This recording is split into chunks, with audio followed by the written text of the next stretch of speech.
Today, if you walk through the eastern edge of Paris, past the cobblestoned hills of the 20th arrondissement, you will find a cemetery unlike any other. Père Lachaise is not merely a place of death, it is a museum of memory, where the famous and the forgotten lie side by side beneath chestnut trees.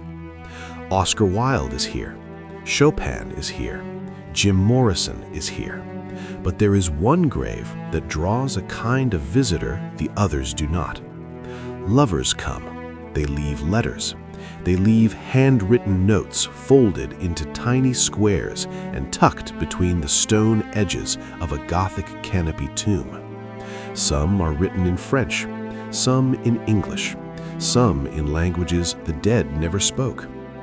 Inside the tomb lie two people who died nearly 9 centuries ago, a philosopher and a nun.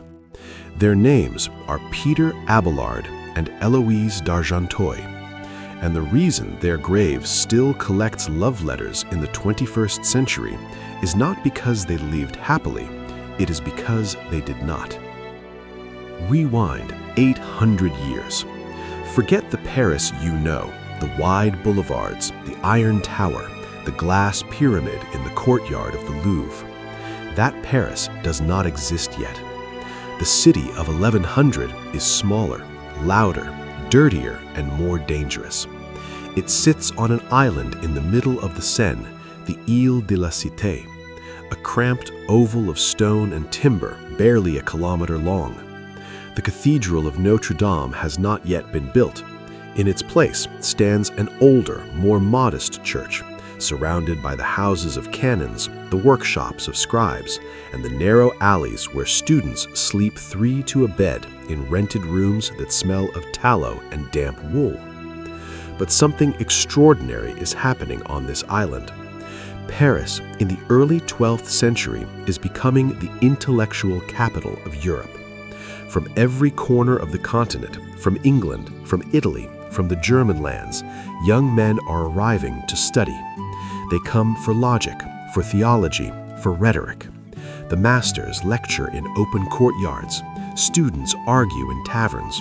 Ideas travel through the city like fire through dry wood. This is not yet a university. That word will not be formalized for another century, but it is the thing that will become one. And at the very center of this intellectual explosion stands one man. Peter Abelard arrived in Paris around 1100. He was the son of a minor Breton nobleman raised in the village of Le Palais, near Nantes. His father had been a knight, but Abelard chose a different weapon. He gave up his inheritance to pursue learning, the equivalent of walking away from wealth, security, and social standing to chase an abstraction. But Abelard was not a modest man. He was, by every surviving account, extraordinarily gifted, extraordinarily ambitious, and extraordinarily aware of both. He studied under Rosselin of Compiègne, one of the leading logicians of the age, then moved to Paris to study under William of Champeaux, the most respected master at the cathedral school. What happened next became legendary. Abelard did not simply learn from William, he challenged him. In front of the other students, he dismantled William's arguments on the nature of universals, one of the defining philosophical debates of the medieval period, with such precision and rhetorical flair that William's reputation never fully recovered. It was intellectual combat, and Abelard won it, the way a gladiator wins an arena. Publicly, decisively, and with an audience that would remember. By his early 30s, Abelard had established his own school on the Montagne Sainte-Geneviève, the hill on the left bank that would later become the heart of the Latin Quarter. Students flocked to him. His lectures drew crowds so large that contemporaries compared him to a magnet pulling iron. He was not merely a teacher, He was a performer. He could take the driest problem in Aristotelian logic and make it vivid, urgent, almost personal. He wrote songs and poems that became popular across France. He was handsome, eloquent, and famous. In a world where intellectual celebrity was rare, Abelard was the closest thing the 12th century had to a rock star. And he knew it. In his autobiography, the Historia Calamitatum, or The Story of My Misfortunes, he admitted that his success made him arrogant. He wrote, "I began to think myself the only philosopher in the world and feared no rival." He had defeated every intellectual opponent. He had built a reputation that stretched from Paris to Rome. And because he had never failed, he believed he never would. That is the setup.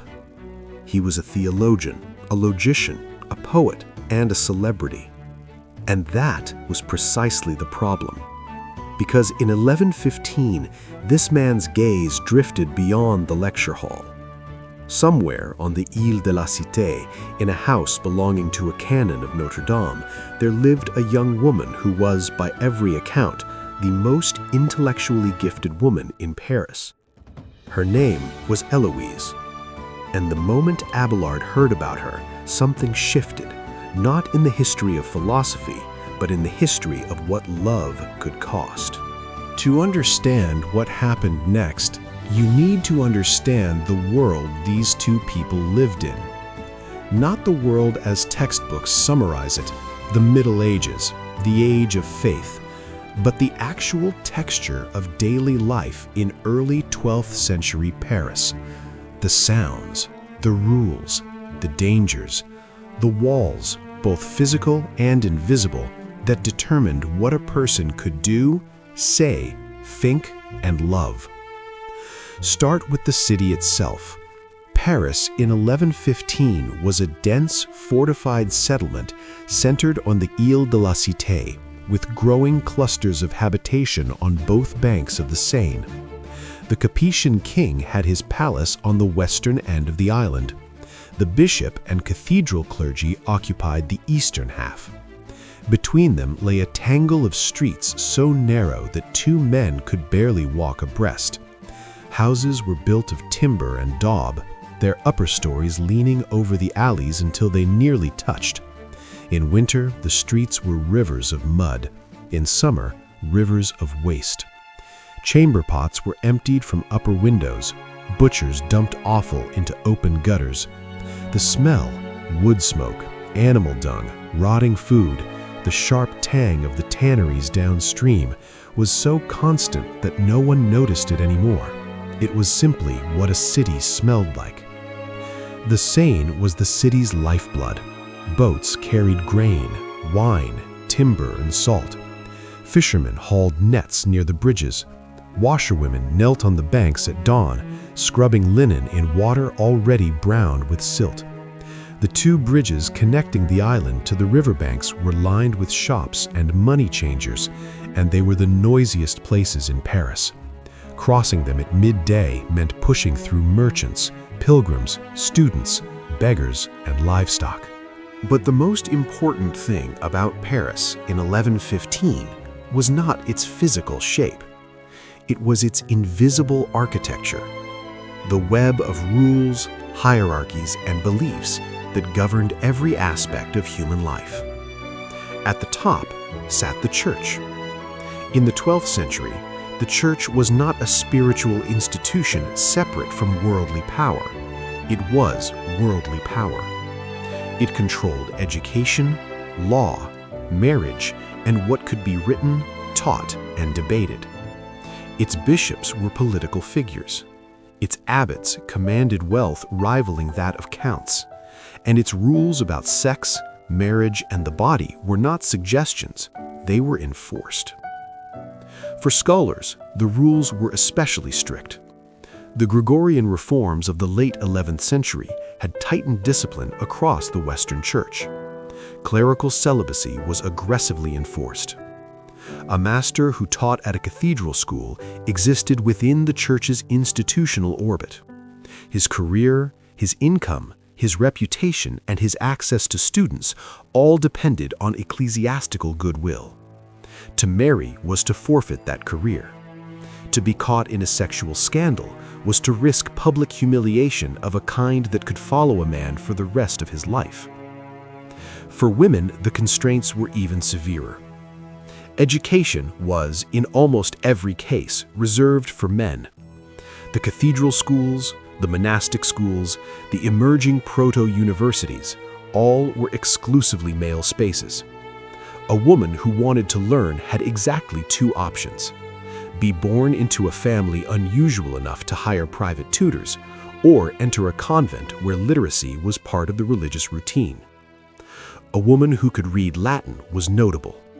A woman who could read Latin, Greek, and Hebrew, who could debate theology and hold her own in the intellectual discourse of the age, that woman was not just rare, she was almost mythological.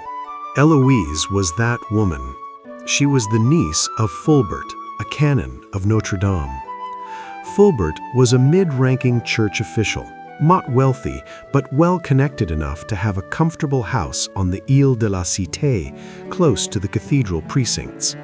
He was devoted to Héloïse, and unusually for the era, had invested heavily in her education. By the time she was in her late teens, her reputation had spread well beyond Paris. Abelard himself admitted he had heard of her before they met. He wrote, "Her fame for learning was known throughout the realm." In a civilization that offered women almost no path to intellectual life, Héloïse had become famous for her mind. She read voraciously, wrote with precision, and argued in Latin with a fluency that most male scholars envied. And she did all of this from within the narrow confines of a canon's house on a small island in the Seine, in a world that had no place for what she was. Fulbert was proud of her. He wanted the best education possible for his brilliant niece, and in 1115, the best education possible meant one thing: Peter Abelard. He offered Abelard a deal, free lodging in his house in exchange for private tutoring of Héloïse. Abelard would live under Fulbert's roof, eat at Fulbert's table, and teach Héloïse whenever he wished. Abelard agreed immediately, and he was honest, at least in retrospect, why. He wrote years later, "I was amazed that he should entrust so precious a lamb to a hungry wolf." He admitted that his interest in Héloïse was not purely academic from the start. He had heard of her beauty, he had heard of her mind, and he calculated, his word, not mine, that she would be easy to seduce, both because of her intelligence and because of her isolation. She was a young woman who had spent her life surrounded by books and churchmen. She had never been courted, she had never been pursued. Abelard saw an opening, and he walked through it. Fulbert gave Abelard extraordinary authority over his niece, even permission to discipline her physically if she was disobedient. The canon believed he was handing Héloïse to a great mind. He did not realize he was handing her to a man who had already decided to make her his lover. The books were opened, the door was closed, and behind that door, on the Ile de la Cité, in the shadow of the church that would become Notre Dame, the most famous love affair of the Middle Ages began, not with a grand gesture, but with a simple arrangement between a proud uncle and a proud philosopher, neither of whom understood what they had set in motion. The lessons began as lessons. For a few weeks, perhaps a month, they worked through texts in logic, scripture, and classical philosophy. But Abelard was not teaching a passive student. He was encountering an intellect that matched his own, perhaps the first time in his life that it happened. Héloïse did not simply absorb his lectures, she questioned them, she pushed back, she saw angles he had not considered. And for a man whose entire identity was built on being the smartest person in any room, This was intoxicating. He later admitted everything. The Historia Calamitatum is, among other things, one of the most candid confessions of seduction ever committed to parchment. Under the pretext of study, we gave ourselves entirely to love. The lessons offered us the privacy we desired. Our books lay open before us, but more words of love than of reading passed between us, and more kissing than teaching. My hands found themselves at her breasts more often than on the pages. The passage is remarkable not just for its honesty, but for the era in which it was written. This was the 12th century. Monks copied manuscripts by candlelight. Confession was a sacrament guarded by silence, and here was one of Europe's most famous intellectuals describing in Latin prose how he used his position as a teacher to begin a sexual relationship with his student. But if Abelard's account focuses on desire and conquest, Héloïse's letters, written years later but looking back on this same period, reveal something more complex. She did not describe herself as a victim. She was a willing, passionate, fully conscious participant. She loved Abelard not despite his brilliance, but because of it. She loved the way his mind worked, the way he could unravel a problem in theology and then compose a love song in the vernacular. She was not seduced the way a naive girl is seduced. She was drawn in by a force she recognized as dangerous and chose not to resist. And that distinction matters because it shaped everything that followed. For a time, the affair was invisible. Fulbert suspected nothing. Abelard and Héloïse were careful. They met during lesson hours, they were discreet within the house, but secrecy has limits, especially in a city as small and gossipy as 12th century Paris. Abelard's teaching suffered. He stopped preparing new lectures. He recycled old arguments. He composed love songs instead of philosophical treatises, songs that spread through the student population like wildfire. His students noticed the change. Some were amused, others were puzzled. A few began to whisper that something had changed in the great master, though no one yet knew what. Meanwhile, what began as physical passion evolved into something harder to categorize. Their conversations became genuine intellectual partnerships. They discussed philosophy, theology, and the nature of love itself, not as abstract concepts, but as lived realities tested against their own experience. Héloïse, in particular, was developing ideas about love, marriage, and freedom that were centuries ahead of her time. She was not merely a brilliant student having an affair with her teacher. She was becoming a thinker in her own right, forged in the heat of a relationship that forced her to confront the deepest questions of autonomy, desire, and sacrifice. And then the body intervened. Héloïse became pregnant. In the 12th century, an unmarried pregnancy was not a social inconvenience, it was a catastrophe, especially for a woman connected to the church. Fulbert had not yet learned of the affair, but a pregnancy could not be hidden indefinitely. Abelard acted quickly. He arranged for Héloïse to leave Paris secretly, disguised, according to some accounts, as a nun, which would have been grimly ironic given what came later. He sent her to his family's home in Le Palais, Brittany, far from the eyes of Paris. There, in the household of Abelard's sister Denise, Héloïse gave birth to a son. They named him Astrolabe. The name was not accidental. An astrolabe was the most sophisticated scientific instrument of the age, a device for reading the stars, for measuring the position of celestial bodies, for navigating the space between Earth and heaven. To name a child astrolabe was to make a statement. It was a scholar's name, a dreamer's name, a name that belonged to the world of ideas rather than the world of feudal obligation. It was also an act of defiance, a declaration that this child, born in secrecy and scandal, was the product of two minds that refused to be ordinary. But a name does not solve a crisis. Fulbert eventually discovered everything: the affair, the pregnancy, the secret departure, and his reaction was exactly what you would expect from a man betrayed by someone he trusted absolutely. He was furious, he was humiliated. In the tight social world of the cathedral precincts, where reputation was currency and scandal was poison, Fulbert felt that Abelard had destroyed not just Héloïse's honor, but his own. He demanded accountability. Abelard offered it in his own way. He proposed marriage, but with a condition. The marriage had to remain secret. A public marriage would end his career.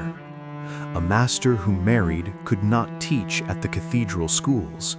He would lose his students, his income, his fame, and his standing in the intellectual world he had spent 20 years building. The marriage had to exist, but the world could not know about it. Fulbert agreed. He wanted the damage repaired, even if only behind closed doors. But Héloïse did not agree. And this is where the story becomes something more than a medieval scandal. This is where it becomes a philosophical argument that still resonates 9 centuries later. She opposed the marriage not because she did not love Abelard. She loved him desperately, and she said so, but because she understood what marriage would do to him and what it would make her. Her arguments, preserved in her later letters and summarized by Abelard in the Historia Calamitatum, are astonishing in their clarity and radicalism. First, she argued practically. A secret marriage would eventually be discovered. Secrets do not survive in cathedral precincts.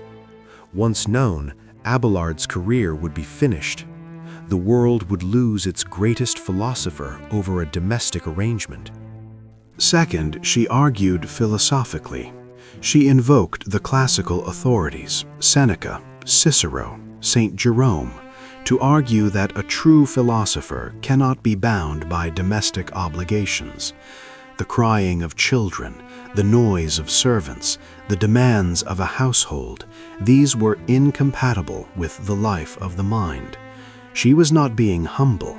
She was being rigorous, applying to her own situation the same intellectual standards Abelard applied to his lectures. And third, most remarkably, she argued from desire. She told Abelard that she would rather be his mistress than his wife.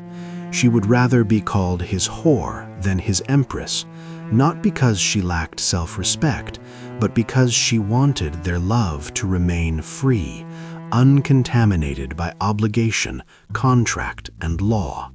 Marriage would turn love into duty. It would transform something chosen into something imposed. She wanted to love Abelard freely, without the church, without the law, without the permission of men like her uncle.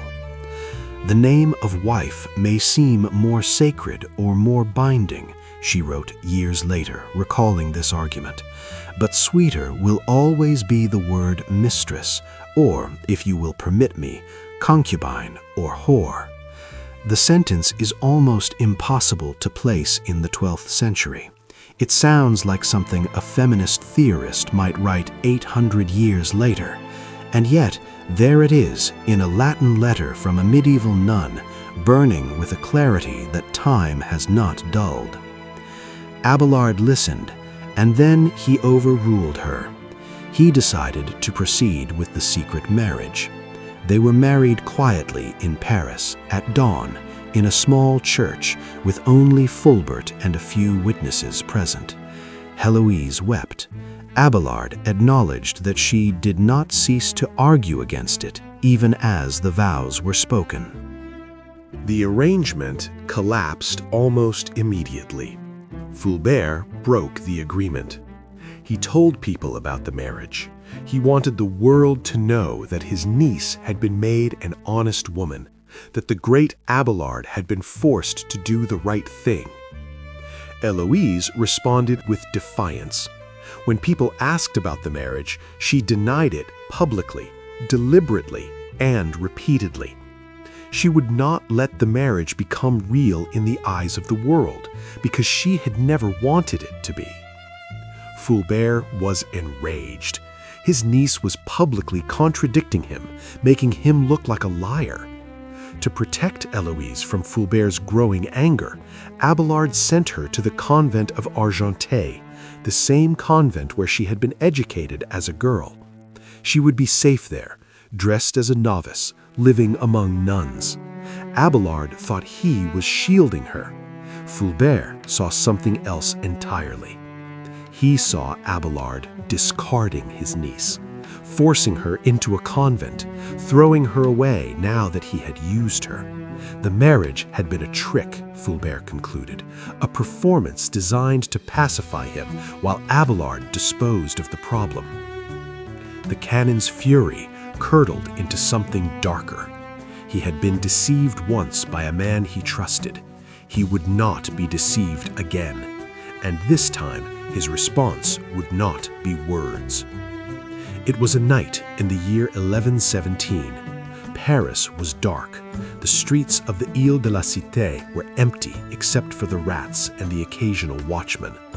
In a rented room, the philosopher slept alone. He did not hear the door open.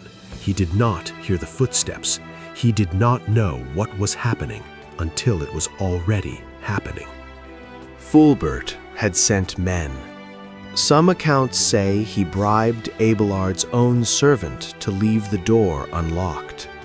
The men entered the room, restrained the philosopher, and castrated him. They did it with a blade, in the dark, while he screamed. Then they left. By morning, all of Paris knew.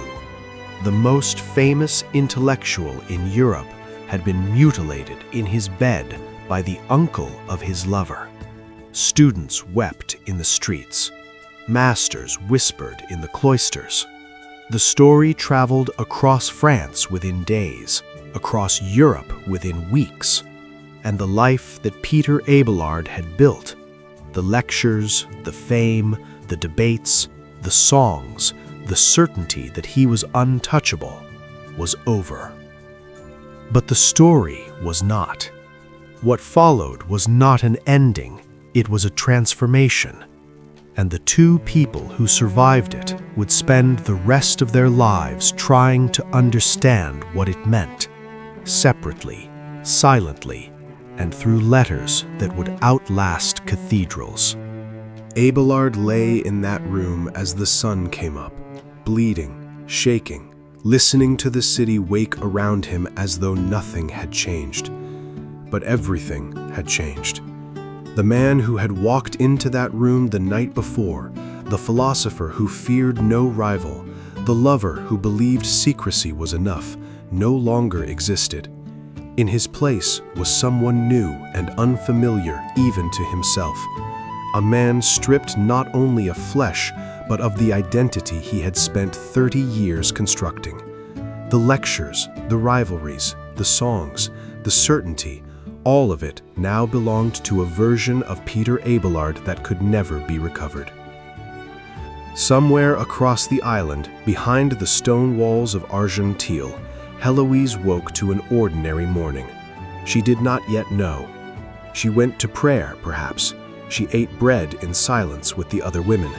She may have thought of him, she almost certainly did, as she would later confess she thought of him during every prayer for the rest of her life. But she did not know that the man she loved had been broken in the night, or that the reverberations of that breaking would soon reach her, carrying with them a demand she had never imagined and could never refuse. The message would arrive within days, and when it did, it would not be a plea, it would not be a confession, it would be an order. From the man who had once opened books with her behind a closed door, now telling her to close every door for good. What Abelard asked of Héloïse in the aftermath of that night was, in its own way, a second act of violence, quieter than the first, permanent in a way the blade was not.